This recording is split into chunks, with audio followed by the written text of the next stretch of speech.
We move on now to Europe, where the bourses were lower in early Friday trade as investors looked out for fresh economic data, a G20 meeting in Hamburg, and continued to mull the possible end of monetary stimulus from central banks.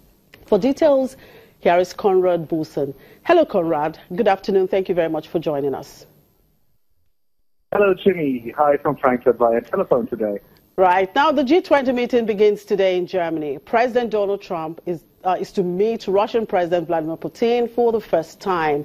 Now, what outcome is the market expecting from this meeting?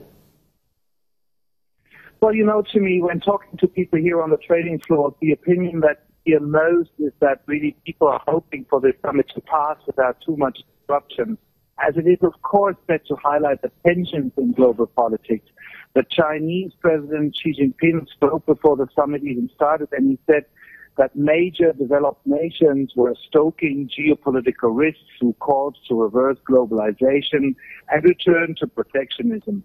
And of course, the Chinese president means the American president here, Donald Trump, and his continuous talk about wanting to renegotiate trade deals and put America first.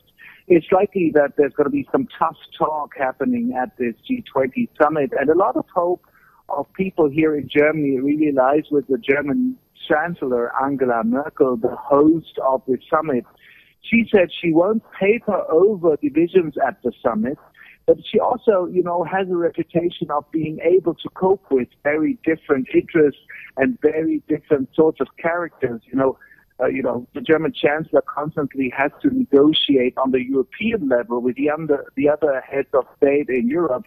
So she's pretty experienced in coping with difficult situations. A lot of hope here is that she will manage to, influence this summit in a way that on Monday we all can say, well, it all went okay, and at least the leaders of the, 20 most industrialized nations of this world were able to show that they sort of,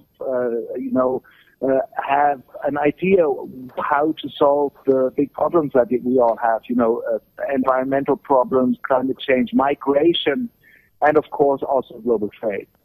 Right, aside from the G20 summit going on today, there are other slews of economic data that have come out. Today we have the German industrial production and, of course, the U.S. non-farm payrolls figures.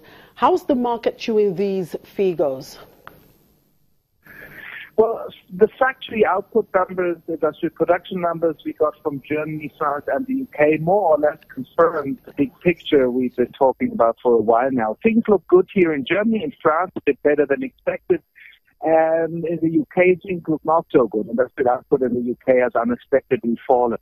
But most of the important piece of data really came up just a couple of minutes ago, the US unemployment figures. And they show that while the unemployment rate increased slightly to 4.4%, at the same time, more new jobs were created in the U.S. So obviously, more people who had not been in the unemployment statistics before the month of June returned, and that all means that number of jobs created accelerated. The situation in the United States economy got better.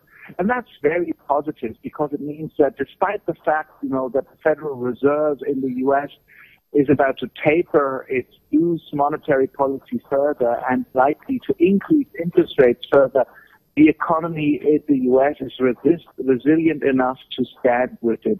If you were able to see the German DAX today, which, is displayed here on the wall of the trading hall in Frankfurt, you would see that the DAX made a nice jump upwards after this data came out.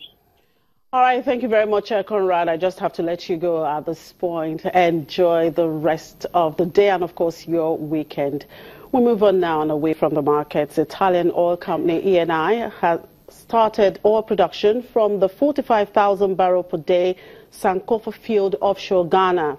The Sankofa field forms the first phase of the $7.9 billion offshore Cape 3 Points project, which is expected to also deliver up to 180 million cubic feet of natural gas per day by the end of next year, more than doubling domestic gas supply.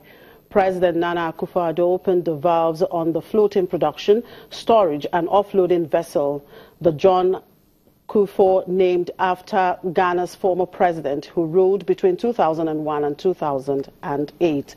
Akufo-Addo's government hopes OCTP will help to restore rapid economic growth in Ghana, which also produces gold and cocoa.